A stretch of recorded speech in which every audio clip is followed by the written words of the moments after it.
Good evening, everyone, Good evening. and welcome to the studio here at Thy Distillery in Denmark. We hope you're all ready for our online tasting. And I see that there are viewers from big parts of Europe. That's fantastic.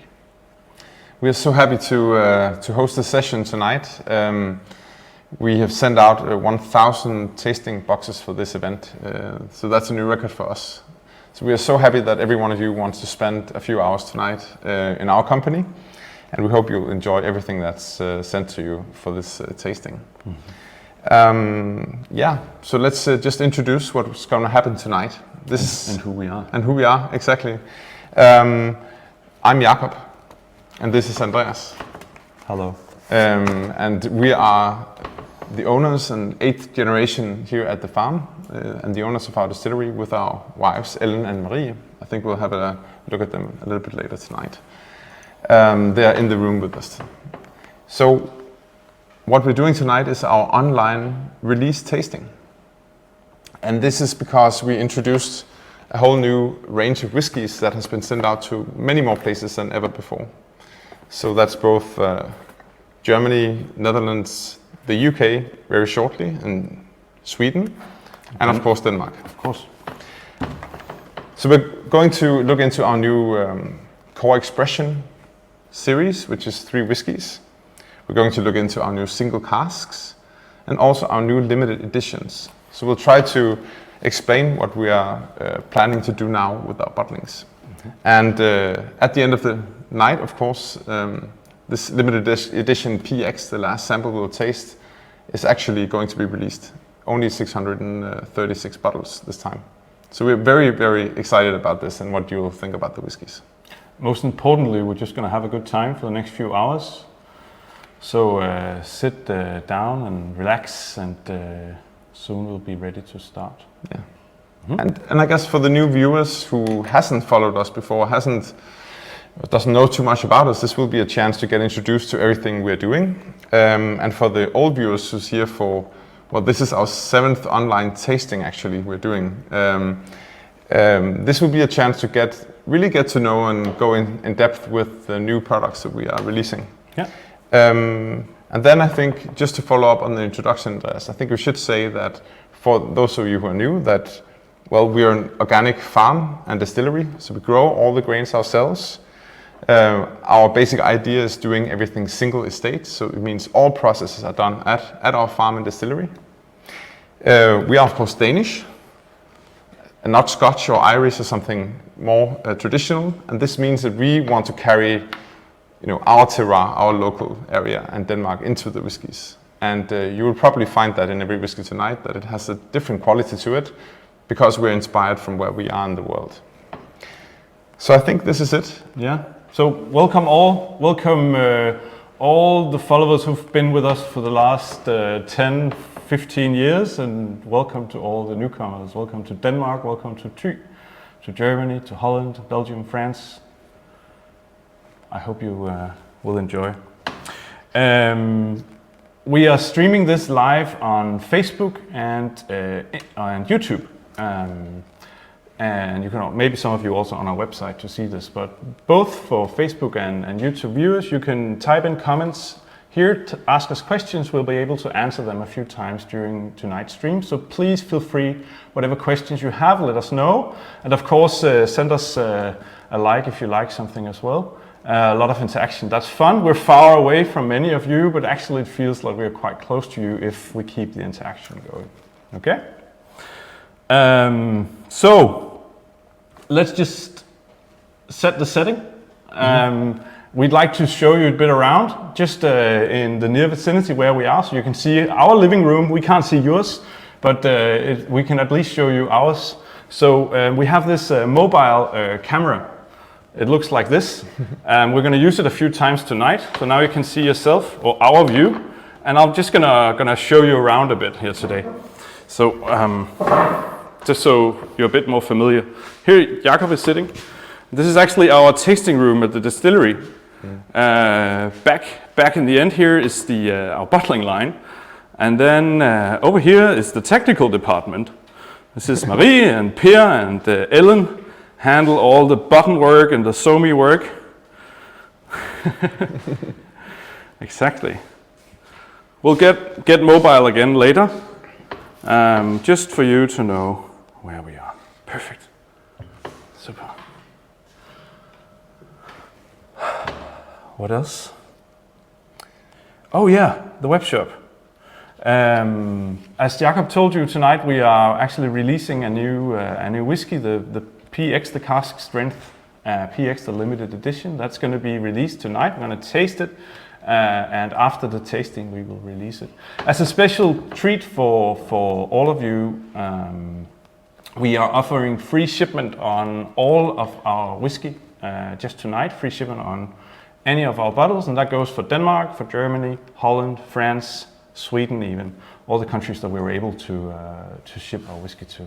So that's on our website, tygwhiskey.dk for the Danes and tygwhiskey.com for the international viewers. Mm-hmm. And we're gonna throw in a little special treat, Andreas. Yeah, because tonight is the online release tasting. So we're actually celebrating both all of our new bottlings, but we're also celebrating the old bottles that we have done so far. Exactly, and I guess for those of you who are new, most of these bottles will not be anywhere to find. And for you who maybe have a bottle, it's a chance to maybe have a revisit to what we bottled before. So what we're going to do is we're going to find some of these small samples, like the one you have in your tasting box, and add one for every bottle that you so it'll be a random sample of Thy Whiskey number 1 through 24.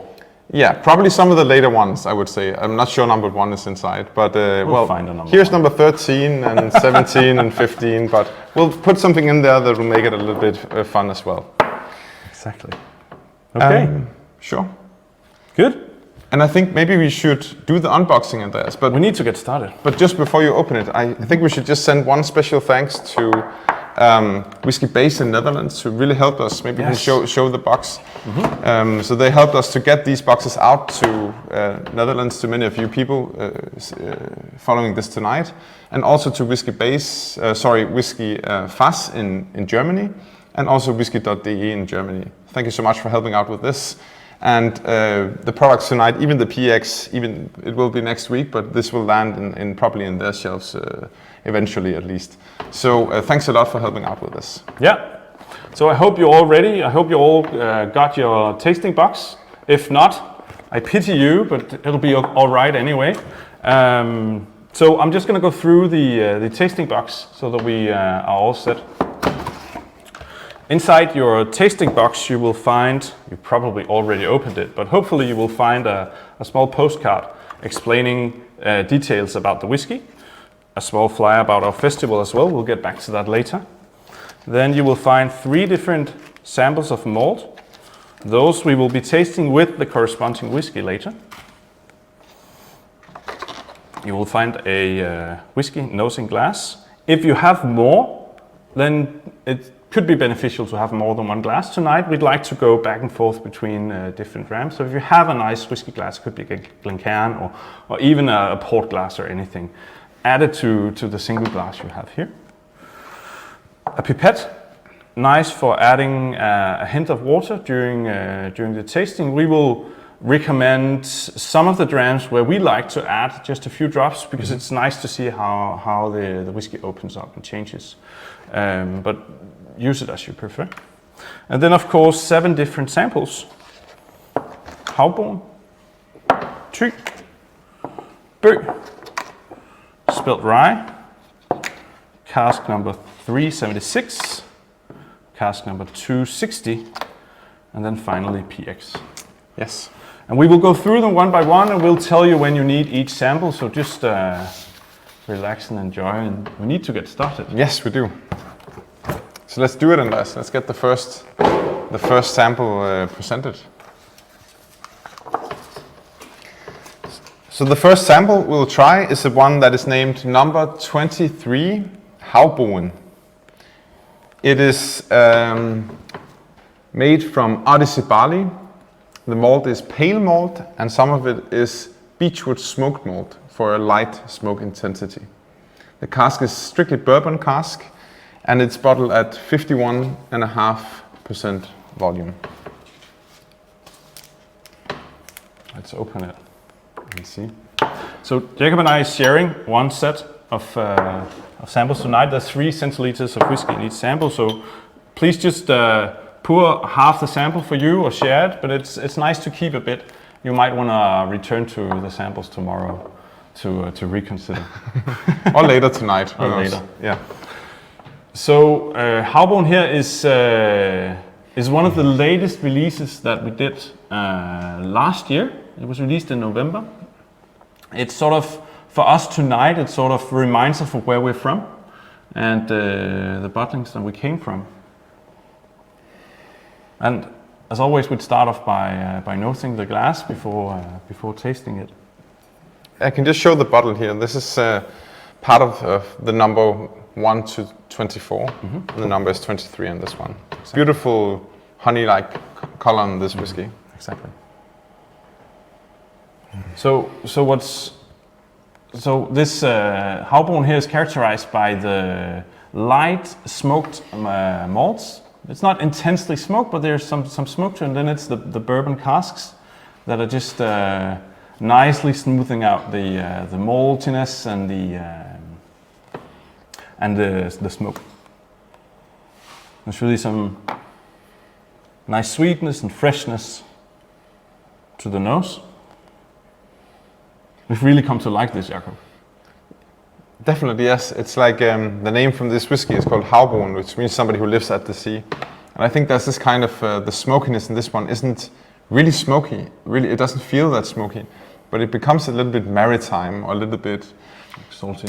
Salty, and there's a bit of old woodiness to it from the smoke as well. It just makes it richer and really defines, I guess it kind of is the character of our distillery too, that it has this slight smokiness, but something different from what you normally get. Let's try it out. Let's taste it. Cheers.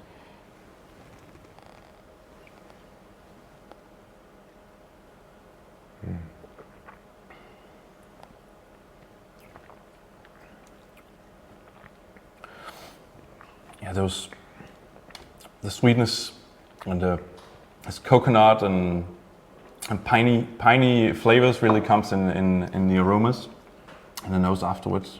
Yeah. There's this little hint of smoke, warming the throat. But really a mild ram in many ways. The grain is definitely there, the malt is definitely there.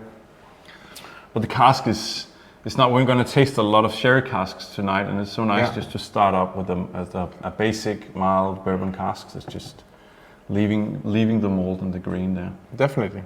And I think the 51.5% here really leaves that chewiness and texture to the whiskey. And I really feel like chewing the malts actually, that you have this grain feeling beneath the sweetness and the oak flavors from the bourbon cask. I just really like this for starters. I will save a little bit in the glass because I want to compare it with the whiskeys coming next, just to see what this bourbon cask does compared to sherry cask as well. So Havborn here is a good example of the whiskeys that we have bottled so far in the first 10 years of our bottling. It is so that we did our first release in 2014. We called it Thy Whiskey No. 1. That was in the very early days of Thy Whiskey Distillery. We had only very, very limited amount of whiskey to bottle, so we bottled it cask by cask or release by release, just as a step by step to show how is our progression, but also as a way to experiment with all of our whiskeys. And it ended up with 24 different releases, Thy Whiskey No. 1 through 24.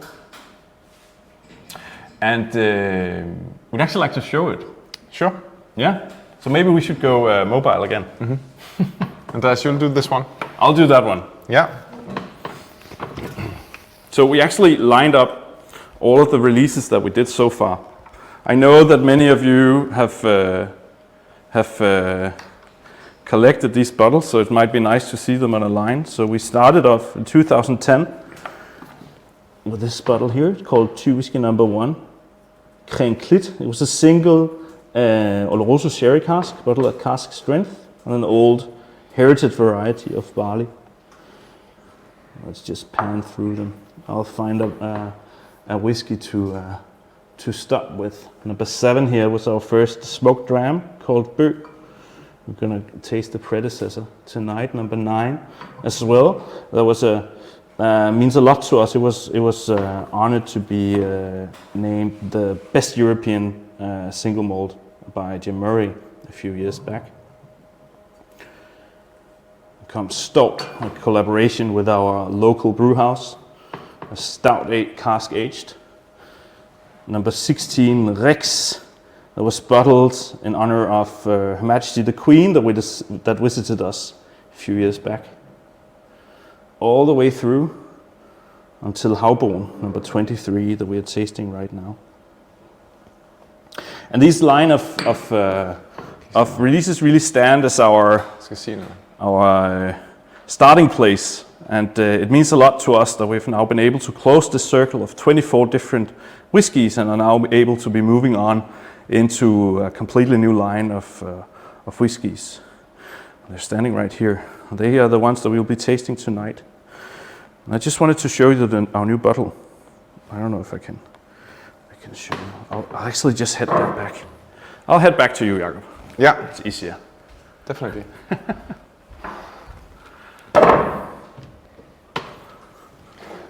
So one year we started off this process, actually 1.5 years ago, we started off this process of redefining our whiskies. We were really, really happy about the whiskies that we were making, but we also needed some new progression, and we needed to sort of take our releases to new markets, but also we needed to break more free in the creativity of our whiskies. So we will be tasting the 2 different lines of whiskies that we have formed our releases into, the core expressions tonight, and we will also be explaining to you and tasting a few examples of our new limited editions. Commonly for them is this new bottle that we invented or designed. Yes. It's just really a beautiful, very, very lightweight bottle. If anyone of you already got hands on one of them, you'll see that it's extremely light, and we've really come to like it. And the bottom of the bottle is our farm, the logo of our farm, the coordinates of our farm. That's where we come from. And then top is organic and single estate. That's sort of our guiding stars. It is. Mm-hmm. Definitely, and I think for us, we discussed this a lot, but we just really wanted to put in the things that we are doing, that we don't think about them as something special. It's just the way we do it, and just being an organic farm and being a single estate distillery and making everything ourselves has just become the obvious way to do it, I guess. But it is something that maybe stands out a little bit when you look at distilleries across the world. But this is really where our hearts lie and the core of what we're doing. So I really like this thing that now the bottle is really stating what we are. Exactly. And I would actually like to pour the first. Exactly. The first of the core expressions. Maybe we should just. Sure. I'm really done with this one. Okay.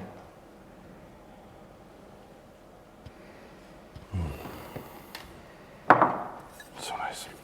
Yes. And I want to come back to the Havborn, like I said, just when we taste this one, because it will really explain the difference in the whiskies and how the casks really change how the slight beechwood smoke used on the first one also interacts with the new whiskey. So I think we should get it in the glass, and I'll keep this small bit for a little bit later. Let's move on to the next, and the next bottle or sample you're going to find is called Thy. It might have been in the 3rd position in your tasting set, but we changed the orders a tiny bit.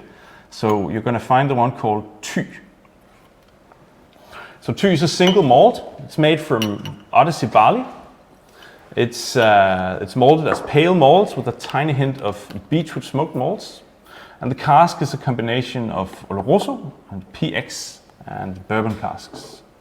It's bottled at 48.0%. Let's get into glass. Sure. And I just put it for you. You already did? Yes. Fantastic.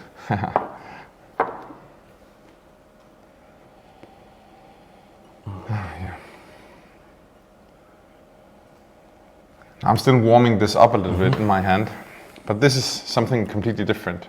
I mean, coming from the oak character, the vanilla from the first dram, we're now moving into sherry cask, definitely. Definitely, yeah. And the idea with this whiskey is we want sherry cask to be at the core of it. We want the grain to be at the core of it, and we want those two to be in balance. So for us, this whiskey is a whiskey that's really all about the malts. So when you nose it first, I think you find a lot of fruitiness to it. Like light berries or dried fruits, but not overwhelming. And when you keep nosing it, you kind of find those layers of grain and something richer underneath that isn't just the cask. And there is a hint of beechwood smoke again in here, like the smoke for the first whiskey we tried. But here it's even less. And it doesn't really make it smoky again, not at all. But it does enhance that kind of rich grain flavor, like standing in our barn, you know, after harvest in summer, everything is a bit dusty and dry. So that kind of feeling of being here at the farm. And this is kind of the way we wanted to go with this first of the core expressions. So let's try it out, Andreas. Cheers.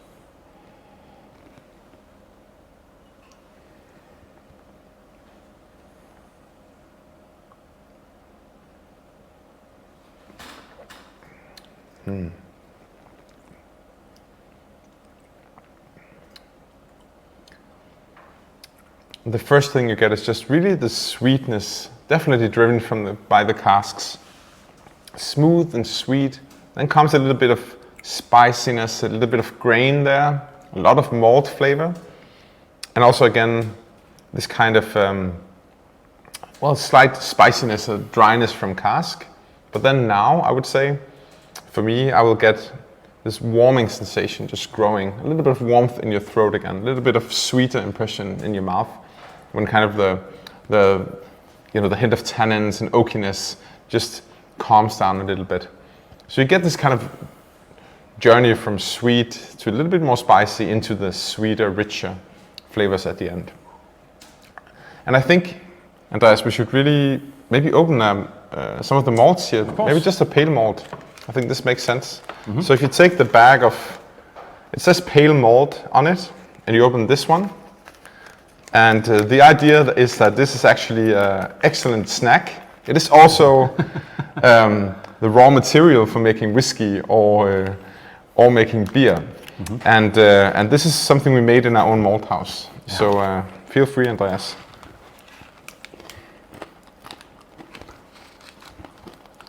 So what you feel from the malt is, it's just sugar created right through the malting process. And just if you keep chewing this, the kind of dusty grain feeling you get from chewing the husks at the end. I mean, I think that's the kind of association I get from the whiskey we just tried. Yeah. So pale malt is a non-smoked malt. So as with any malt made from these whiskeys, we've done the growing of the barley and the malting of the grain. But in this case, the pale malt is a non-smoked malt, where we added a bit more heat to the kiln process than the very light distiller's malt or Pilsen malt. Just to give it a bit more, let's say, backbone to the new make. Yeah. And I think you almost feel the fruitiness in the flavor here, like the almost the stewed fruit that's really also in the whiskey. Yeah. And just one thing that I would, now I have a little bit left of number one, and the first is 2 in my glass, one thing you should do during the night is try to compare some of the whiskeys. So there's this one trick when you nose the whiskey, that you just, fill your nose with the scent of the first one, And then go straight to the other. Wow. And you can go back and forth. And what happens is you really, really relate the flavors so they become, well, what it is in the glass, but you also get the strong impression of what is different from one glass to the other. So you really feel the sherry, you really feel the malts in the second one. The first one stands out with honey and vanilla and a bit more smoke than this one. Actually, the smoke is a bit clearer in the nose when you have this one on the side. And I agree with the comments. It's the Havborn, really the citrusiness really, really comes clear. The freshness of Havborn. Yeah. Yeah. I agree. And sherry cask will just give you something completely different. It's much older. It's much more mellow. It's much more like stewed. Yeah. And I think that's kind of a preference. Do you want the fresh and summerly flavors, or do you want them a bit darker and richer and mellower? There's nothing better or worse, or what is right or wrong here. It's just two completely different ways of thinking about cask maturation. I think I want to show everyone here a little bit more about the process we're doing. So you'll explain something, I think, but I'll bring the camera to our distillery, and we'll see you in a minute. I'm actually planning on taking you on a live tour of the distillery tonight, and it's a test. So we'll see how it goes. So Jakob, you will get the mobile one. Yeah. And then we'll see if you can hear what I'm saying. Yeah, you're coming through. We'll see you at the distillery. Yes, definitely.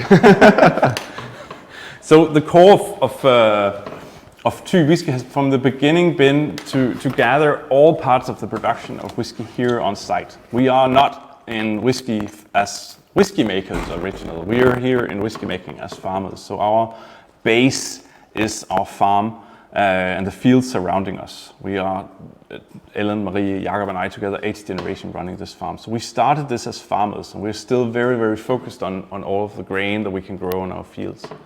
So it's been natural for us from the beginning to be using not just the fields that we grow our own grains, but also to work a lot with selection of what types of grain would we grow, what varieties of barley would we grow. We'll get back to that later. But also to get the rest of the value chain on site on this farm, because every choice in whiskey matters. And when you vary your grains a lot, you vary the varieties of barley, of grains, then you need to make the correct choices in the malting process as well. So from beginning our project 2010, it's been important to us to really gather the entire production here. So today we have all the grain handling, all the grain farming, all malting, brewing, distilling, everything is here on site. And that's really what we're working with to be able to make the exact flavors that we like, to take active choices and have the highest flexibility as possible here in the production. So I think, Jakob, are you there at the distillery? And the funny thing is that I don't have any earplugs, so I can't hear what you're saying, but I assume that you are okay. I'm here. Hi, everyone. I'm here at the distillery now, and I just want to show you around and talk especially about the way we distill our whiskey. This is our production room, so I'll just show you a bit of how it looks. So everything is in one building. Up here is our steep, where we start the malting process. So about 6 tons of barley comes in along with water. It soaks up for 2 days, and then it's transferred to one of the 3 malting drums that you see right here. So this is where we do the malting. The grain will be inside here on a malting floor inside the drum and be germinating for 4 days, and then kilning, which means drying the grains at the end, so that we get the kind of recipe we want. And this drum over here is where we do all the smoking. So in here is a batch that has been smoked with Danish peat. So we'll have to make whiskey from that during the next 2 weeks. So this is where the malting is happening. It's a 9-day process with 2 days in the steep behind me and 7 days in the malting drums. And we can do 3 batches a week, which means that we get 5 tons out of each batch. So this is really the way that we can keep the transparency and keep the direct link from one field actually, or just 2 hectares of land would be plenty for one batch, and bring that as one batch of malt for our production. So we can really keep that kind of specific transparency on every product if we need to. We don't use all the malts we can do. Actually, I think a bit more than half of a drum is what we use for our own whiskey. The rest of it is actually for other brewers and distillers that we help out also making malts, or specialty malts for beer. It could also be that. So let's just look at this. This is our distillery. Here's our brewery. Here's our still. And I just want to show you something before we talk about distilling. That this here is like a bag of malt, like the ones you just got. We will use something like, how much is it? Like 10 bags of this for one batch. And from that we will brew in this brewing vessel. We will brew something that would look like a full tank of wort or beer like this. So this one was brewed yesterday. It's fermenting, so we added yeast to the wort. It's all the sugars taking out of the grains. Now it's 1,000 liters of wort, and it's fermenting here. I'll just show it a bit closer. It's really alive. You see the bubbling of CO2 and really alcohol being created. It will take about 4 days before it's finished, and then it would look something like this. This is being distilled on Monday, and it has already done its 4 days of fermentation. So we could talk more about this maybe next time we do an online tasting. But really want to focus a little bit more on is the distillery that you see just behind me here. And I'll try to just set this one down here so you can see what's really happening. I'll just check if everything looks nice. Okay, great. So when we make our whiskey, we really want to keep as much grain flavors as we can. We are really whiskey farmers with a farmer's hat on. So when we started making whiskey, this was the idea. How can we keep grain flavor as much as we can in our whiskey through the whole process? And the malting side, of course, is the whole way of creating unique ingredients with flavor. But if we don't really manage to bring that all the way through in the final spirit, in the final whiskey, because we do something in the process that will clean it out, then we will never get to where we really want it. So the way we ended up distilling is a little bit different from what you would see from other places. And the idea, as I said, is keeping malt flavor in the whiskey. So what happens here is that it's our pot still. It's a 1,000 liter pot still. It is quite small.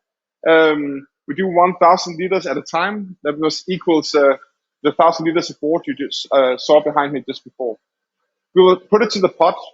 It will take about 6 hours to do one single distillation. And the way we make our whiskey, we just do one single distillation from the boiling wort that's in here. I'll just show you this.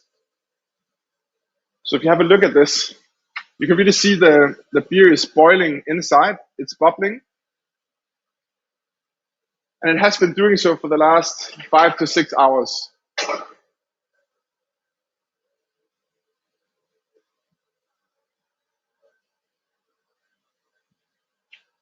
So in this process, the vapors will rise and they will run through the distillery until we get it out here as a liquid. Now, the idea with this system is that we just do one single run from beer to final spirit. And the reason we can do this is that we have this section in the middle between the final condenser and the still, where you have a kind of a coil of copper going all the way up here. So the vapors has to do a lot of turns and touch all the copper surfaces that will clean out sulfurous compounds that happens in distilling. And then it has to pass this purifier, which is the name of the top part of the still. And if you do look closely, you will see that this purifier is working to condense more vapors inside the still. They will be dripping down here. So everything that is condensed and dripping down, maybe you can see it in the window from distance, will go all the way back to the pot, and it will have to try to evaporate one more time. the idea with this is that we get a cleaner new make through, we get a cleaner vapors through. The heavier oil, some of the water vapors will condense. So it simulates that we have a lot of reflux, as we call it, a lot of condensation inside the still that just cleans it out a little bit, makes sure that what comes through here in the still is cleaner than what would have been here. And this is the final part of distillation. So we will end up with making a head that's part acetone and methanol. It looks like this. It's almost 90% alcohol. And then we'll get the hard part. That's when all the more toxic alcohols are gone. We will get the beautiful whiskey in the middle, ready to fill to cask. And then we have the tails part, and I'll just show you what it means to really do a nice tails cut. This is part of the tails. It looks rather nice, but you'll see if you keep on distilling this wort, the oils that are coming through in the end are really, really dense and almost like coagulated oils. You don't really want this in your whiskey. So we'll just keep this and distill it again next time with the next distillation to keep the alcohols, but clean it out a little bit more before it becomes whiskey. And when we do this straight in one day and we have a good result out of it, this will be the way it looks like. It's like 120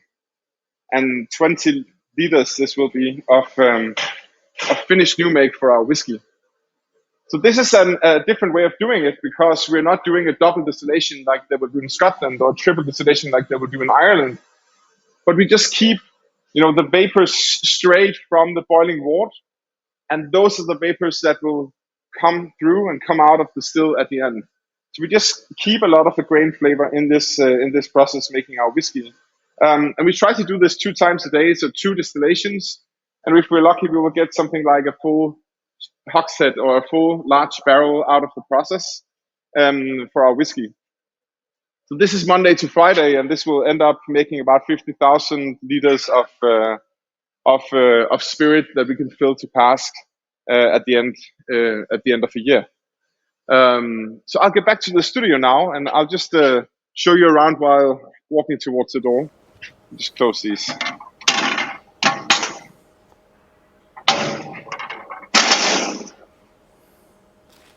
I'm still here. So that was a lecture in distilling for all of you guys. I thought that as we wait for Jacob to come by, it's a small walk, I take a few questions that you asked, and thank you so much for all the comments, all the tasting notes, all the discussions, and especially all the questions. So I just see here. So Bruce asked us for how long time we ferment. Well, in general, we're fermenting for 4 to 6 days. It's quite a long fermentation. The main fermentation is over within the first 2 days, but we like to keep the wash there for an extra period, really to promote the formation of esters in the wort. How old? Søren Christiansen asks, how old is the first one? I assume that you referred to Havbrugen. Welcome back, Jacob. Hi. I assume you referred to Havbrugen. So Havbrugen, it's a vatted whiskey, so it consists of a number of different casks. Do you remember how many? Havbrugen? Havbrugen. The master distiller. Exactly. So I think we're actually in a mix of some smaller casks that was like 60-liter cask that was refilled to barrels, and some barrels that were just a barrel of whiskey all the way through. Yeah.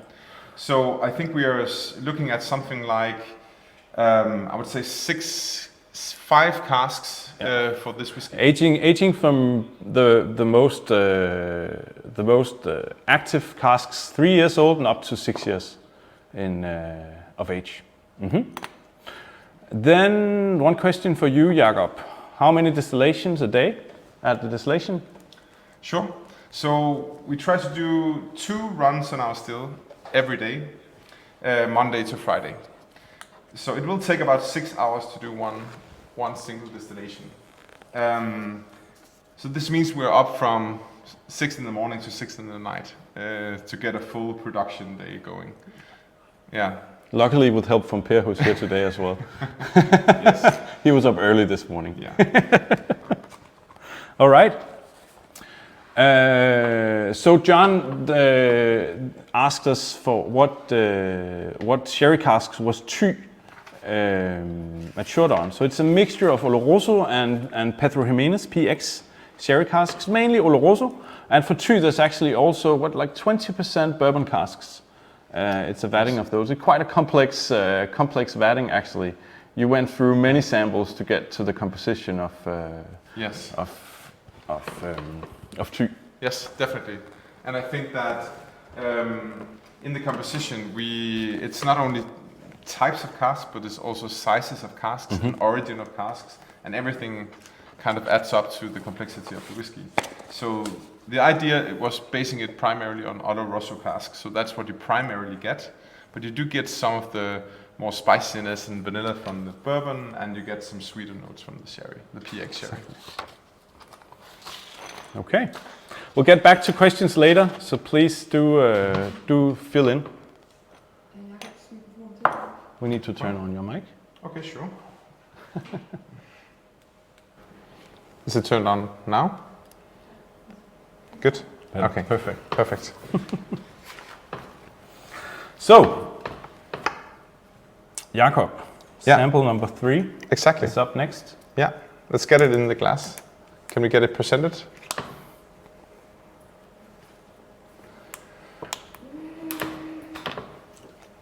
So the sample you want to find is called Bøg, B-Ø-G. And this is a smoked single malt whiskey. Again, it's beechwood smoke. It's made from Odyssey barley, and it's aged on Oloroso and PX sherry casks entirely. The alcohol volume is 50% on this one, and this is part of our core expression, like Thy you had just before. Exactly. So let's see what this is like.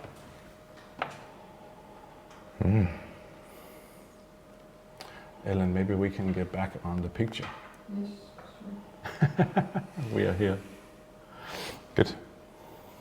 So we're moving from Thy into Bøg now, and the really main difference here is the smoke of this one, the beechwood smoke that's super intense in this one. So immediately by nosing it, you sense this really nice mixture of the sherry casks, the old sherry casks, and the beechwood smoke, that they really blend in nicely.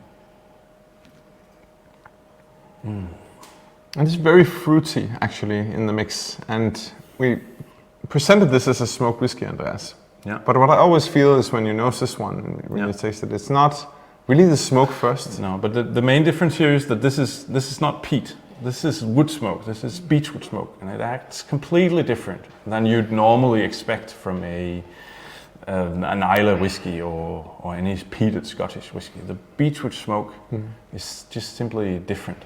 So beechwood is the national tree of Denmark. That's what we used to be using for smoking here in Denmark. We should taste it, because that's when the Definitely. smoke really comes through. I'm already doing this. Yeah. And, I think it's just so savory and juicy, and the smoke is just coming on nicely.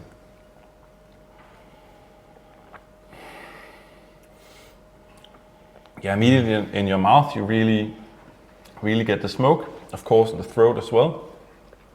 This is a few percentage higher in alcohol than Thy that we just tasted. That was 48. This is 50. It's nearby, but you can really still get the difference here.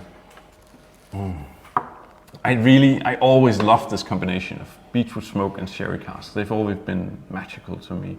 It seems like in Havborn now the smoke there was definitely lower in intensity, but it always seems that the bourbon cask sort of leaves the smoke on its own, but with sherry casks they really mix together. They really blend together to form something completely different, and I really like that. It's really oily. Lots of the sherry casks are really the sweetness And I think from you those. really get this kind of mouthfeel that's different from what you just had before. I think both the 50% ABV just reaches that limit where everything becomes Yeah. a slight bit intenser. You get a bit of like water in your mouth when you drink it from the strength. But it also it covers your mouth in oily flavors, right? And it's just rich and meaty, you know, something from the barbecue in a way. Absolutely. It's beautiful. No. So it always reminds me of campfire. Yeah. I was a Boy Scout as a kid. There's always a ton of campfire from the beechwood. Yeah. But also this is the same smoke. I mean, the beechwood is the same smoke that we use in Denmark for our bacon and our fish. I mean, just 10 kilometers from here is the coastline of the North Sea, and in all of the villages along the North Sea coastline, we have small smokehouses where when the fishermen came in with smoke, they'd be smoking their fish, and that was made using beechwood. Definitely. So that's sort of really our smoking tradition in Denmark, and that's why I really find that it makes sense to be working with beechwood rather than peat. Yeah. And I think just one thing to again enhance the experience here, if you have a little bit of Thy in your glass and Bøg in the other one, then try to nose these two up against each other, because you really find the combination of like a little bit of bourbon, less intense on the sherry side. That really comes out, so it gets like caramelly almost and mellow for the Thy. And for the Bøg, it's just really dried fruits and really sherry and this rich smoke on top of it all. So I think this is the idea with the two whiskeys, that you have this like maybe lighter, fresher flavors in the Thy, and you have those, you know, a little bit heavier, mellower, richer, smoky flavors in the Bøg. So that was the idea of adding, you know, these two to the core expressions, that you can really follow two sides of what we're working on here at the distillery. So as with anything else, the smoking of the malt for the whiskey is done here on site. You actually put together a tiny video of the smoking process of our fireplace, where we smoke using wood chips of beechwood. I think it's on now. So we've been operating this fireplace for the last year. We're smoking once a week. It takes 1 week to make a batch of malt, so it's only once per week that we get to smoke. So we've done a lot of experiments over the last year, smoked using beechwood, but also different Danish origins of peat and everything, to really experiment what is the flavors of the smoke that we can get into our malt. And that's been a really, really fascinating process to be working with these smoky flavors. It's a craft on its own. I mean, we've learned many crafts getting into whiskey making, Jacob. But I really sense that smoking actually has been the most difficult one of them all. Yeah, it's definitely one of them, and also it just takes a lot of time. Yeah. Like, how long time are we smoking right now? Something like... So a typical smoke session starts up at 6 o'clock in the morning. Matches as we start up the still, we can turn on the smoke. And then that goes on, well, basically entire day until I go to sleep at night at 10 or 11, but it actually stays on an idle level in the morning. And sometimes if you want to get it really, really smoky, we'd actually fire it up the next day as well, just to give it a few hours of extra smoke. So it's anything from 12 to 16 to 28 hours or something like that, exactly. If it has to be really, really intense. Yes.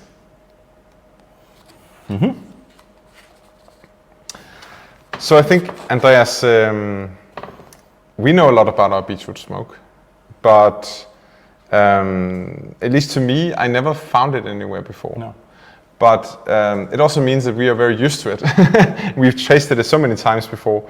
But if there's one other person who has tasted, I would guess, more smoked whiskies than any other, it would be Bernard Rems, who is the founder of whiskeyexperts.de and also keeper of the Quaich. And he promised that he would join in today, so that we could hopefully get a small discussion going with him just for the next few minutes. And he was kind enough to be here a year ago to visit us, and I have a feeling that we've been very good friends ever since. Just for like personally good company and a very, very nice time here at the distillery. So, welcome, Bernard. Can we get you through? Yeah. Hi, Jakob. Hi, Andreas. Can we get nice to be some with you. audio on Bernard? Can you hear me? Can we put on the mobile camera as well? Yeah. So we're just waiting to actually be able to hear you, Bernard. Just a moment. Yeah. Can we hear you now, Bernard? I can hear you. If you can't hear me, I should be 2 okay. seconds. Technical issues. Maybe I'll fix this. Okay, sure. We'll just get back to Bernard in just a moment. We just need to be able to hear what it is that he is saying. But I think it was one of the discussions we had. That's much better. Can you hear me now? Yeah, yes. Thank you so much, Bernard. At least I can hear you. So Andreas will be. I'll be drinking completely whiskey. oblivious. Yes, then. Sorry for the technical issues. No But Bernard, thank you so much for joining this tasting session. And I thought that maybe you could just start by explaining your role and who you are in the whiskey industry. Okay, my name is Bernhard Wenz. I'm the founder and CEO of Whiskey Experts. And yeah, my role is that of an enthusiast who reports about whiskey. I do this for, about 11 years now, together with a friend of mine. We've written about 20,000 articles about whiskey by now. And yeah, but most of all, I'm a whiskey lover by heart. That's it. So I was wanting to ask you about like your thoughts on a whiskey like Bø that we have in our glass now. Like what associations or memories comes in mind when you're tasting this one? We are Danes, so we have it probably from birthhood. But what about you? What do you get from the smokiness from this whiskey?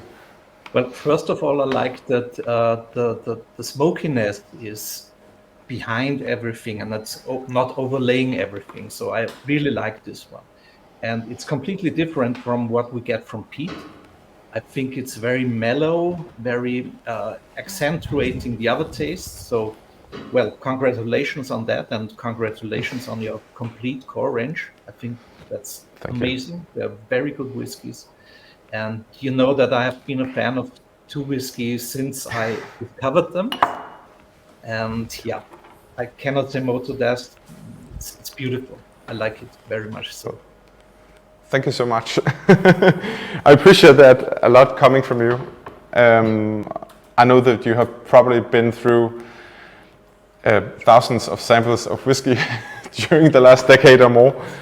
And what I'm wondering is if this kind of different smoke, beechwood or other alternatives to peat, is this something that you see people, consumers, being more and more interested about and ready to try out as an alternative to the traditional peat from Scotland? First of all, I think it's typically Danish, so it's the right way to go for this type of smoking that you're going. And I think, yes, it must be very interesting to whiskey lovers around the world because it's something different, but it's very down to earth for Danish whiskey. So I think you made the right choice. Well, thank you. And like you said, it's not the idea to make a statement smoke whiskey here. See how much beechwood can put into 1 dram of whiskey. It is, as you say, like we used to smoke in Denmark, that it's something supporting the flavor. If it's Danish bacon or ham or sausages or fish, that it's accentuating, it's giving richness and just like meaty smoke to it. I mean, you were here 1 year ago. Yep. And we've been in quite close contact since a couple of times. So is there one thing that stands out for you about what we're doing on like single estate whiskey, and if this is happening other places, or why is it significant that we do it like this? I don't know if this was some of the things you brought back, but do you have any kind of impressions that stick with you? Yes, yes. First of all, it's enthusiasm, it's dedication, and it's being down to earth, to have the roots where you are. So I really adore that. This is not a fancy whiskey. This is not a whiskey that tries to be something that it isn't. It's very down to earth. It's pure. It's what I personally really like about whiskey, being a drink that comes from the country, that comes from the place where you are. And that's why I really enjoy your whiskeys very much. Thanks. And I think the reason you are one of the person we have come across and talk more to is just because we've been spending some years in Germany. In the last 3 or 4 years, we've been traveling and doing a bit more. And now the whiskies will really, hopefully, come out to more places. And to us as a small country like Denmark, this is just the backyard. It's as close going to Hamburg as going to Copenhagen, but there can still be this kind of like cultural border. So it's nice to hear that you have, good thoughts about this kind of smoke and this kind of whiskey. Yes. Absolutely. Thanks, Bernard. I think that we don't want to take more of your time, and we should move on to get more whiskey in the glass. So thank you so much for joining us, Bernard. Whiskeys today. Thank you, Bernard. I couldn't hear you, but it all made sense to me as well. I actually forgot as we tasted the whiskey Bøg that we should be tasting the Bøg malt as well. So maybe as we just head back to the glass of Bøg, try to take a bit of the Bøg malt, which is beechwood smoked malt. Buchenholzgeröster Malz for the German guys. Right, Bernard? Just to get some of the same smoky flavors in another way. And I'll leave this over here. Yeah, let's do so.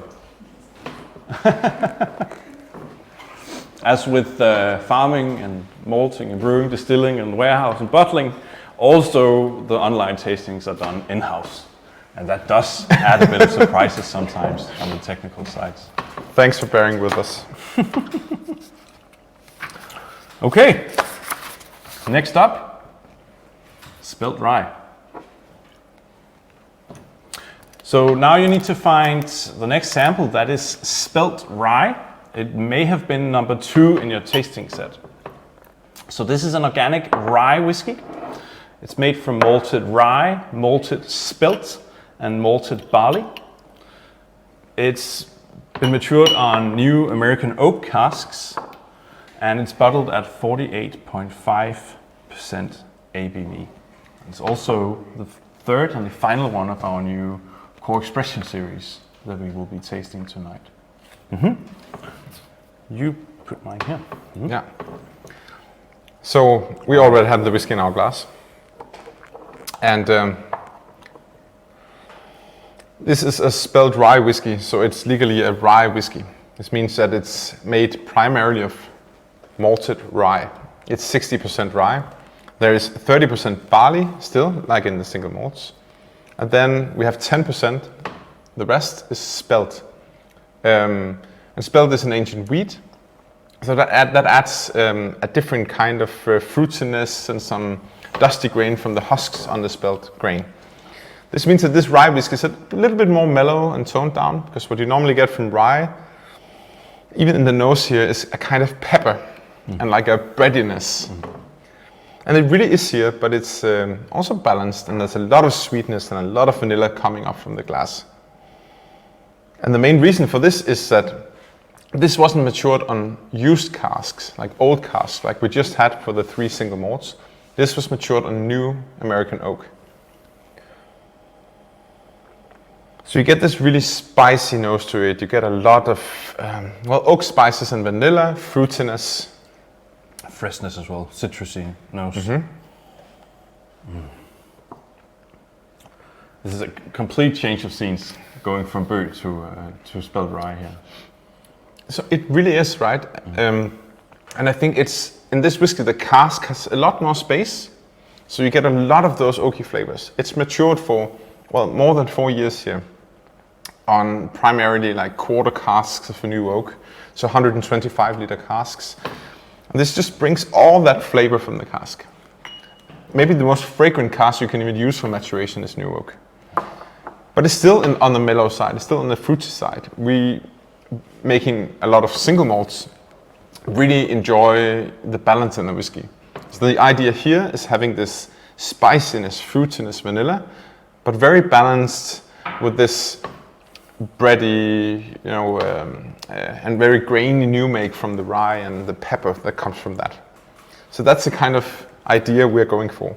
It's also a whiskey that is made from all malted ingredients, so that no raw grain in this one that you would normally find in rye.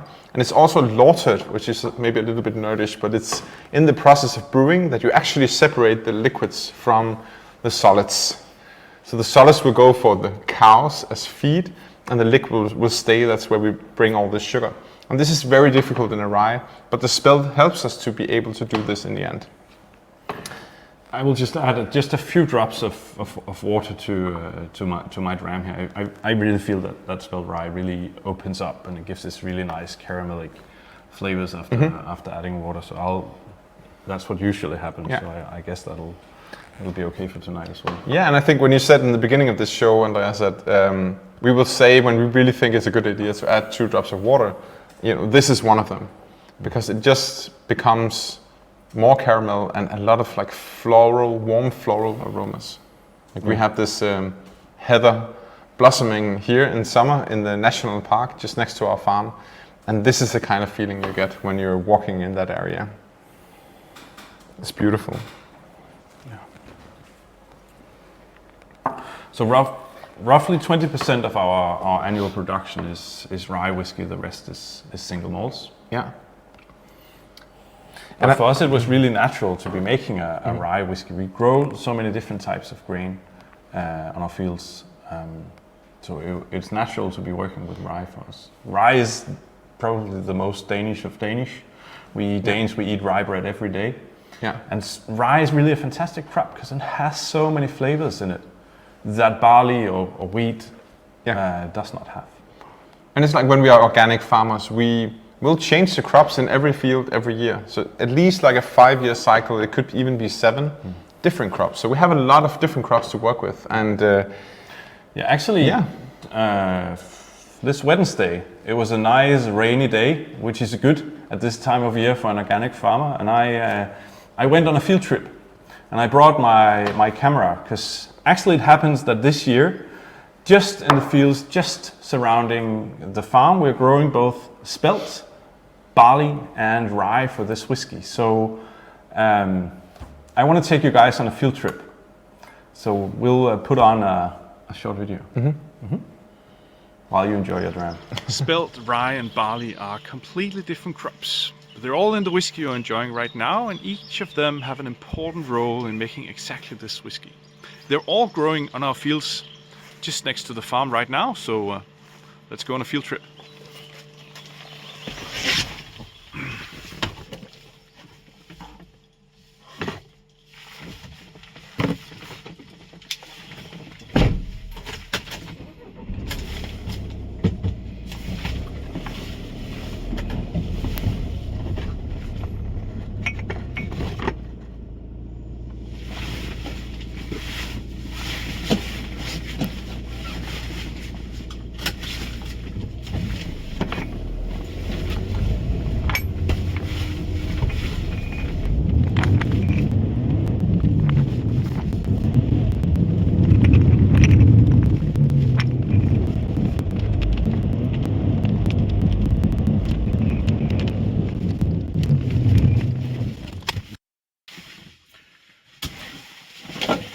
So first off is spelt.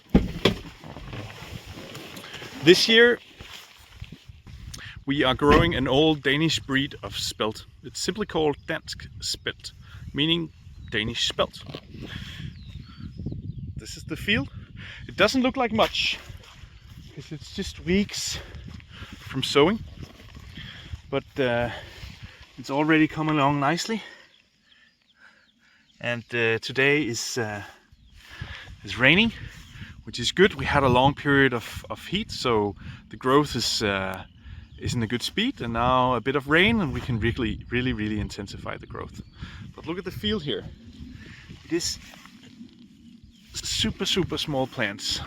So that's spelt. On contrary to this, we have rye. Rye is a winter crop, so we already sowed it last autumn. It had entire winter to get strong and ready to fight the weeds and be ready for producing grains this summer. And the rye plants are right here. Here we go. This is our modern hybrid rye. The main character in the whiskey you're enjoying right now. The rye is, as Danish says, it gets lots of spices, all the flavors that you're enjoying right now, but it's also a super nice plant to be growing organically here in Denmark. Since it's a winter crop, it's already now like 1.5 meters tall. It'll grow even taller to my entire height before harvest. And it's since it's a winter crop, it's good at fixing nitrogen and carbon, and it's fighting the weeds really well. Even no pesticides are used on our organic fields. So this is rye. Now, spelt and rye are the main actors, the main contributors to flavor in the spelt rye whiskey. But we couldn't make it without a bit of barley as well to ensure enough enzymes to really make the starches of the rye and the spelt fermentable. So we'll need to go to the barley fields as well. Hang on.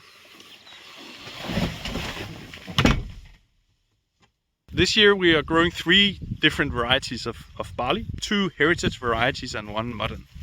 The modern one is called Laureate. It's a commonly used type of malting barley in Scotland, Ireland, of course here in Denmark. It's high in yield, but also high in enzymes, so it's really good at converting all the starches into fermentable sugars. So this is also what we would use to produce spelt rye that you're enjoying in your glass right now, because it can really help convert all the starches of spelt and rye into fermentable sugars. Let's have a look at it here. It's a spring crop, just like you saw with spelt, so not much to see yet, but if you look closer, one plant has produced 1, 2, 3, 4, 5, 6, maybe even 7 different straws, which is really good, and it's looking like we will have a nice harvest this year, if only weather permits. Then there's a greener line right here. This is the old heritage variety called Imperial. And you see there's a clear difference between the 2 types, and you might as well see that already the growth of the Imperial barley it's much more intense. It's already much more bushy. Soon it'll cover out all sunlight from the soil, meaning that it's really good at fighting weeds. But all of this green leaf production also means that it does produce less grains, meaning that the yield of grains will be less in harvest. But the flavor of the heritage varieties, especially Imperial, is super nice. It produces these fresh green grass-like flavors that we've really enjoyed. So that's the field trip. Back to the studio. See you. Welcome back. That was a nice field trip, Andreas. But I think it's a very good picture of the way we think whiskey. I mean, we will spend most of our times when you visit us, it's in here, or we meet you somewhere in the world talking about whiskey. But much of our day is actually about taking care of the fields, taking care of the farm. And for us, it's a natural terroir. It's been our family farm, this place. And I think, at least to me, we had this, well, I was just a small conversation with Bernard before, and part of it is this kind of bringing Danish into the whiskey, bringing our local ideas into whiskey. Mm-hmm. And I think there's this thing going on in the Nordics, where Denmark is not the only country, but there are distilleries and have been distilleries popping up during the last, I would say, 20 years. Maybe in Denmark it's been 15 years.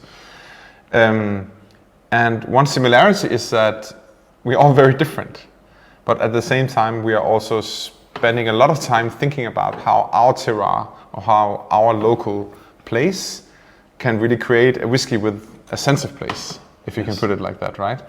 So I think this is something that we met actually last year. It's about 1 year ago, to have a discussion if we could find some kind of way to cooperate across this vast geography of the Nordics. At the Nordic Whiskey Forum. At the Nordic Whiskey Forum, the first one. And we are warming up to the second one, I think, because it was really interesting. There are so many very different ideas, from Arctic circle maturation to where we are here in the middle of lush farmland, but also with the roaring west coast and windy coastal weather conditions, salty air in the winter. All of that is our terroir, and somebody else has it different. So I think we are warming up to something, and I think it's a thing that compares us, this kind of transparency and link back to the soil where we are located. And I'm not sure it counts for every other country in the world, but at least I think there's a Nordic thing, and we are probably in the, kind of like the southernmost corner of the Nordics, because it's such a vast geography. But this is where we are from, and I think this field trip that you just did shows you a lot about where we are in the world. In some places you probably can't even grow barley if you're far enough to the north, so it's something different you focus on. But this is it for us. And I actually would like to invite another guest. It's not going to be on live because Dawn Davies, who will be on video in a moment, simply couldn't show up for tonight. But we asked a little bit about the things we are doing on single estate and terroir-driven whiskey, and if there is any kind of rise of Nordic whiskey in this world. So maybe we can put on Dawn, and just a short introduction is that Dawn is the head buyer of the Whiskey Exchange and specialty drinks located in London, and it is the largest online store for whiskey in the UK. So she's a quite influential person in the whiskey industry. And a big promoter of Nordic whiskey in general. Exactly, and we, again, this is one of the persons in the whiskey industry coming from Denmark, knowing nothing about the whiskey world, that we stumbled into, and she was embracing us from the very first moment. So very much appreciated, Dawn. Maybe we should get her on. Well, we enjoy a spilled dry. Cheers. Hi, my name's Dawn Davies, and I'm the head buyer for the Whiskey Exchange, which is an online retailer that is probably one of the most famous in the world for its whiskey selection. We also run several shows, one of them also being one of the biggest in the world for whiskey. So we're really at the heart of everything we do, whiskey, whiskey, whiskey. I'm sorry I can't be with you guys today, but I thought we'd do a little bit of a presentation on why I think Nordic whiskey is on the rise, and also what two means to us at the Whiskey Exchange here. So it's really interesting. We've really seen a real growth in, one, the availability of Nordic whiskies in the UK, but also a real interest in Nordic whiskies. And I think there are several things that are driving this trend. One, I think, is to do with the sense of locality that a lot of Nordic whiskies have. There's a real tie to the kind of community and the culture and the history to everything they do. Also, the use of different grains, things like rye, spelt, heritage grains, again, really at the heart of whatever they do, which gives beautifully, wonderfully different flavours to what we find over in the UK. I also think that sustainability is a big part of what is happening in the Nordics, which again really resonates with our consumer here in the UK. Everyone is really looking for something that they believe in, and sustainability is oftentimes at the heart of the reasons why people choose to drink certain things.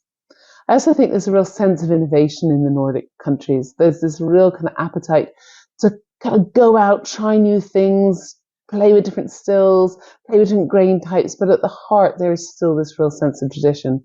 And I think all of these things really resonate with the whiskey consumer at the moment, who is often trying to find something that's a little bit different to the really expensive scotches they're seeing, maybe a little softer than the ryes they're seeing coming out of America, and just really willing to explore different things. And I think Nordics ticks all of those boxes. Why do I think two is such an incredible whiskey? Well, I think partly it's to do with that kind of grain to glass and that real sense of working with the land in a sustainable manner. That's at the heart of what our consumers are asking for time and time again. that real understanding of traceability, understanding the origin, going back to local is something that we're seeing as a trend throughout not just drink, but also food itself. And to really hit all of those spots whilst at the same time delivering an incredible dram. So I'm very lucky to kind of have a little taste of the 2 Spelt rye, which I am absolutely a massive fan of because it's got this lovely kind of beautiful fruit behind it. That kind of spice of the rye is just really tempered in by the spelt, and I think for me gives this beautiful fruit character. So if you're just sort of new to rye or heritage grains, it's a really great place to start because it's not going to give a whack of flavour. It's just going to give you really kind of complex spices and a lovely kind of roundness and texture on the palate. This really has just such a lovely vibrancy to it, and the texture, as I keep saying, is absolutely fantastic. So I hope you enjoy the rest of your session, and cheers to Nordic whiskey.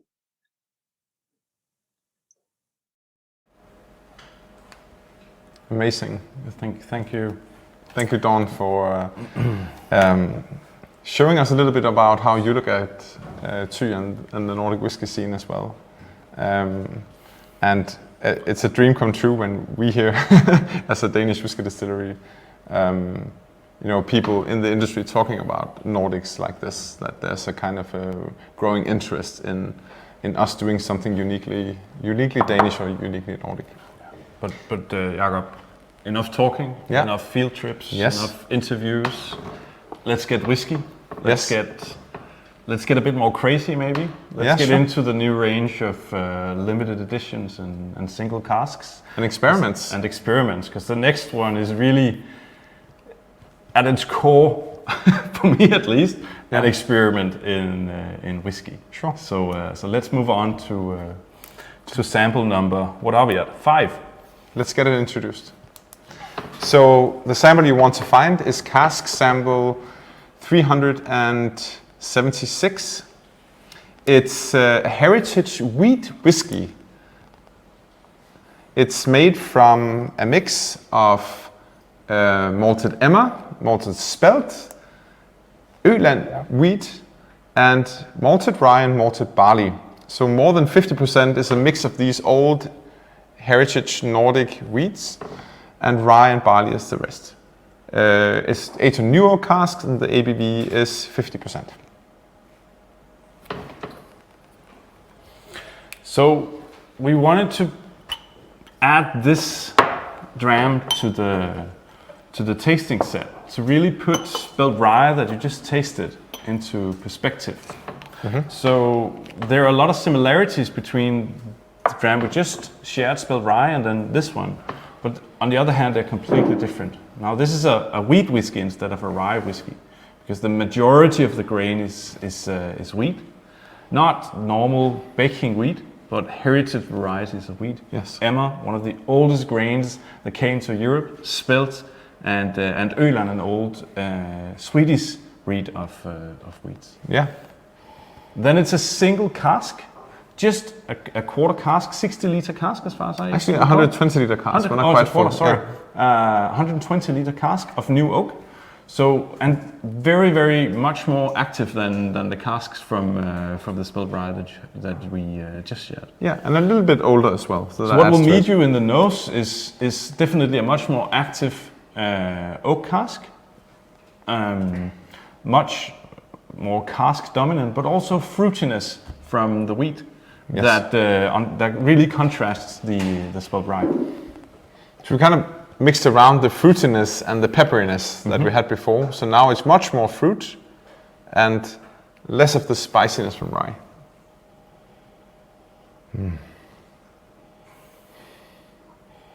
Let's taste it.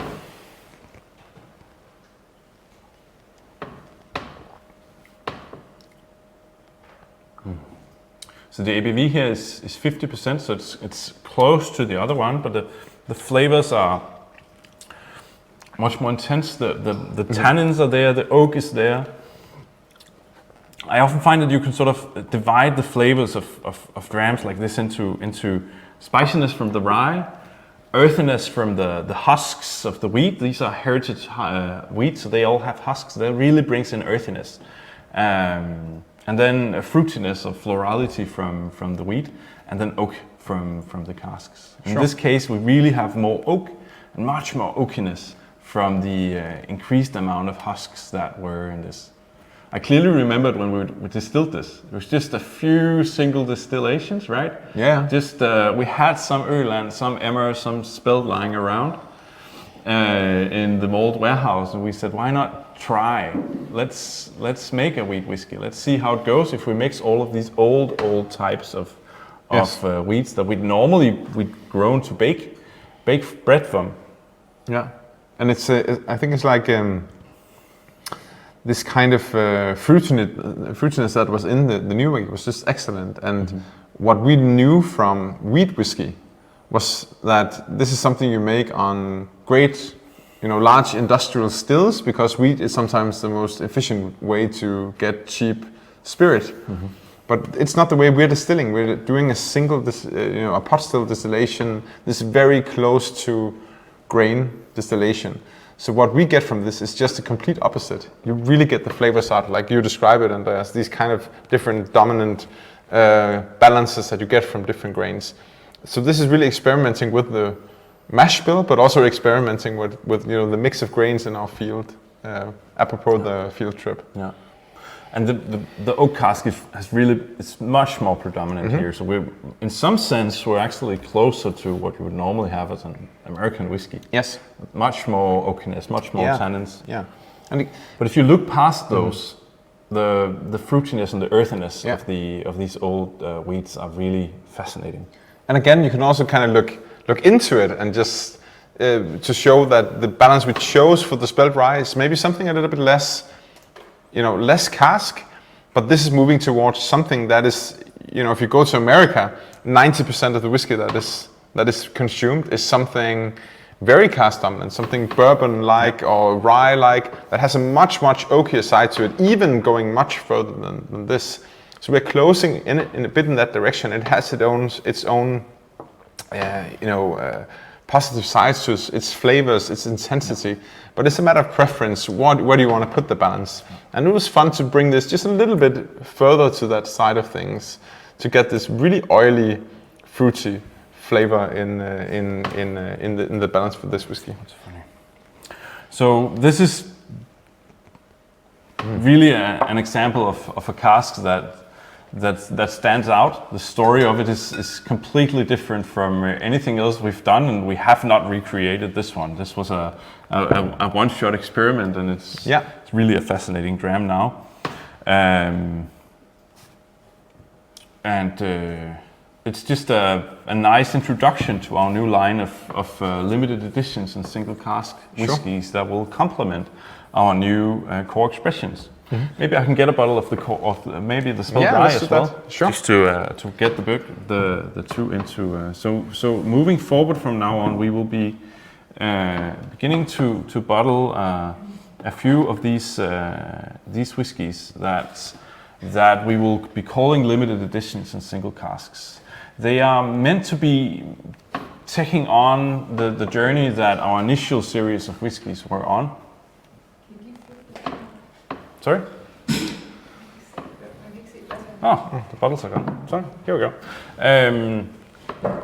So they're meant the limited editions are meant to carry on the journey that the numbered series were on, where we really had a playground, where we were really able to make whiskies not to do the same over and over again, but to do experiments and to explore what can the flavors of our malt house create, what can the flavors of our fields create, what can the flavors of our casks create. And this is just a really good example of a single cask for me. This is going to be just 60 bottles because it's a very small cask, and it was not filled entirely, I guess, Jakob. But we should not add this to anything else. This deserves to be on its own as it is. So this will be bottled during our whiskey festival in June. Exactly. 22nd of June, and I lied, it's 78 bottles. It's 78 Yeah, for yeah, this yeah, one. so that's why. Exactly. So Andreas, I think it might be idea to just say a few words about the festival and this new range.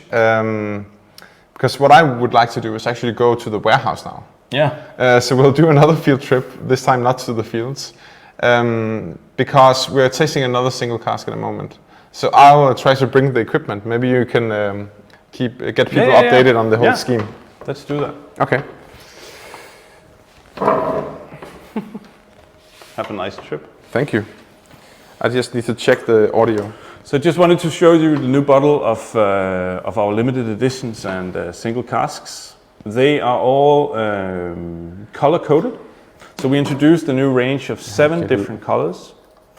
So that if you like one of our core expressions, you might want to go in the same area to look for a limited edition that matches. So in this case, these two are in the same range. They're both defined by the oaky casks and the new oak casks, the spiciness or the fruitiness and the experimental grains. So therefore these two are of the same color. All of the bottles are in our new bottle of 70 CL, and all of them are getting a small QR code on the back of them. And it means that all bottles that we send out from here are fully traceable. So you can take your mobile device, you can scan the QR code, and that way see all details about the whiskey. What grain did we use? How did we malt it? What casks did we use? And so on. So that's for every bottle that goes out of here. There will be a QR code, and that doesn't matter if it's a core expression of 3,000 bottles or 5,000 bottles, or a single cask edition of just 78 bottles. So I think we got Jakob sent all the way up to the warehouse now. So I just wanted to tell you a bit more about the Whiskey Festival that we will be hosting during June. That's where we will be releasing this bottle together with 3 different other expressions of limited editions. So we used to be hosting an open distillery every late June just to get started with the summer and be ready for the summer season here at the distillery. But this year we wanted to do a bit extra. So this year we're hosting a festival, inviting in guests from the Nordic and the Danish distilleries. We're getting, I think, 5 different Danish distilleries visiting. Mackmyra from Sweden will join us, and Elixir Distillers will join us from Scotland. An entire day here at the distillery, where we will be hosting masterclasses.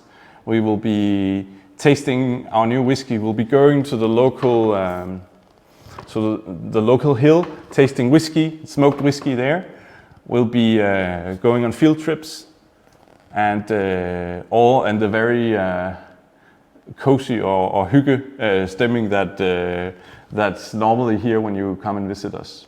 At night time, we have invited one of the Danish a Danish whiskey podcast called Carsten, and he will be cooking an entire stew all day long and on an open fire here, so we can sit down, all of us, an evening and enjoy an evening meal together. And then we'll put on a bonfire, and we will be drinking whiskey by the bonfire at evening. We're really looking forward to the 22nd of June, and we hope that many of you would be able to join us there. Is there any news from Jakob? Jakob is ready at the warehouse. Fantastic.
I'm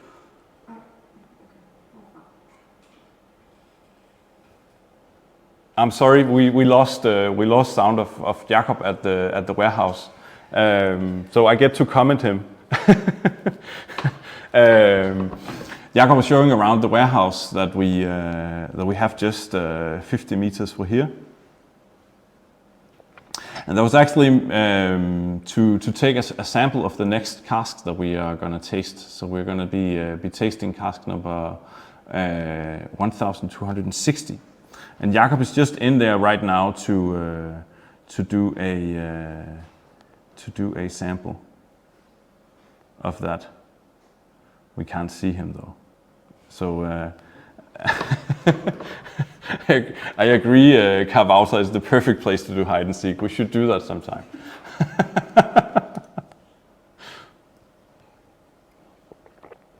Here we go. A fresh sample of casks 1260, the cask that you have in the next sample.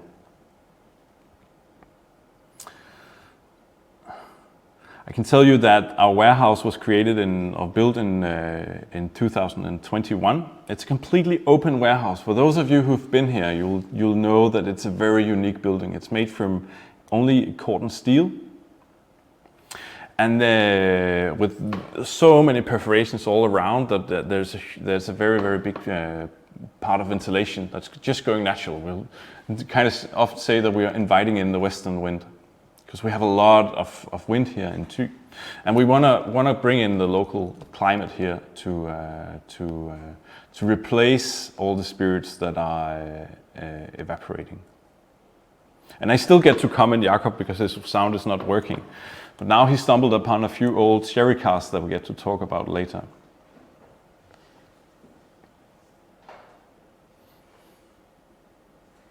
I think, Ellen, we will just move back to my camp, because I think Jakob is on his way now. Sorry for the confusion. You are a part of a test on whether you can do a live tour in a warehouse during a live tasting. And you can, but apparently without sound.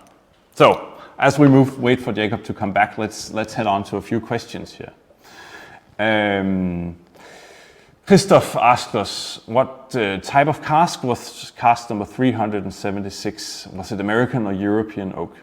Or is it a new oak cask? And yes, absolutely, it's a new oak cask. The tannins and the oakiness there does not lie. It's made from American oak, American white oak.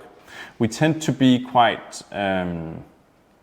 truthful to the traditions of cask aging around the world. We don't have a cask aging tradition in Denmark. I saw that there was another question in the lines of if we use Danish wood, and it would be fantastic and it would be a good story.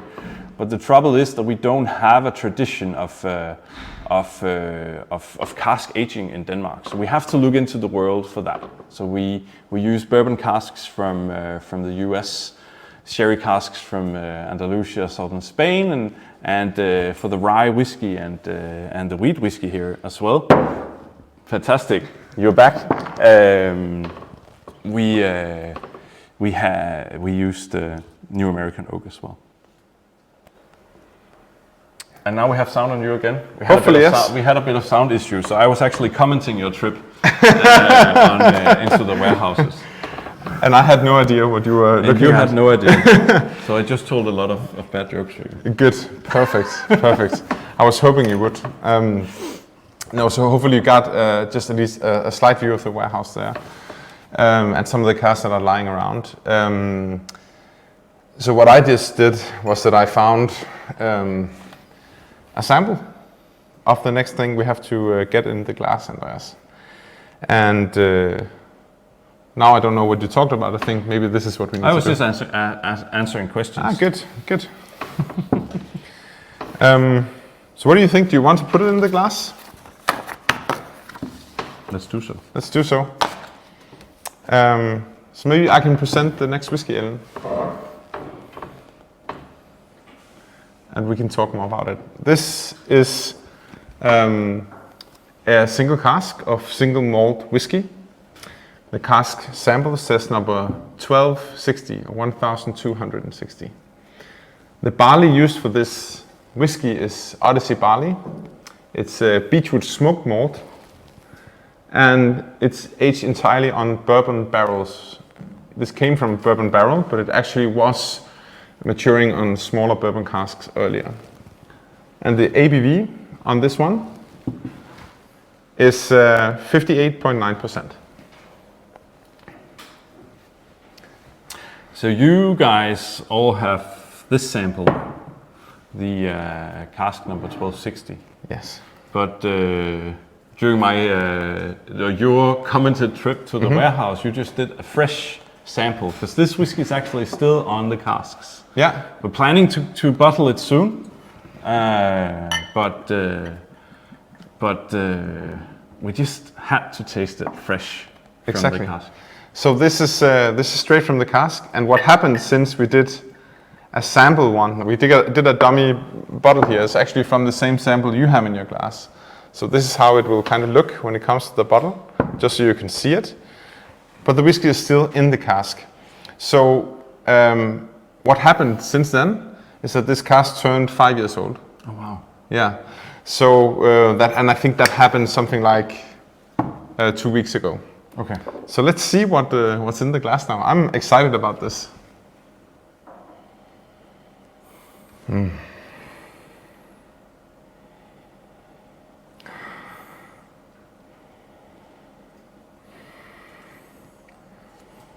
Now this is a cask strength whiskey. So I'm actually just gonna drop in 2 drops of water immediately, because I know it will open up the whiskey a little bit. Yes, so these bourbon casks, they are, sweet from the nose. It's vanilla again. It's very, very fruity. That's what you get. That drop of water will actually bring some of the caramel flavors out, I think. And it just has this, I think, when we chose this cask, it was for something, where the vanilla turns into almost kind of a pina colada thing or something. There's some coconut and some Definitely still there. pineapple and Definitely still. maybe some spruce tips or something citrusy. And you get a little bit, even in the nose, you find the citrus, and also this really like intense sweetness to it, along with the citrus and the coconut and a bit of spice. Yeah. Yeah, let's try I see it. that there's comments on the smoke intensity of this one. And it's definitely less smoked.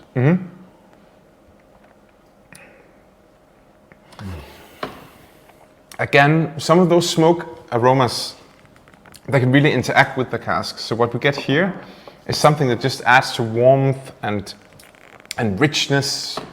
Maybe a slightly, I get this really pina colada thing, or a smoky version of it, or something toasted inside. So kind of the light smoke on this one is, again, it's not a smoky whiskey at all, but it creates flavor.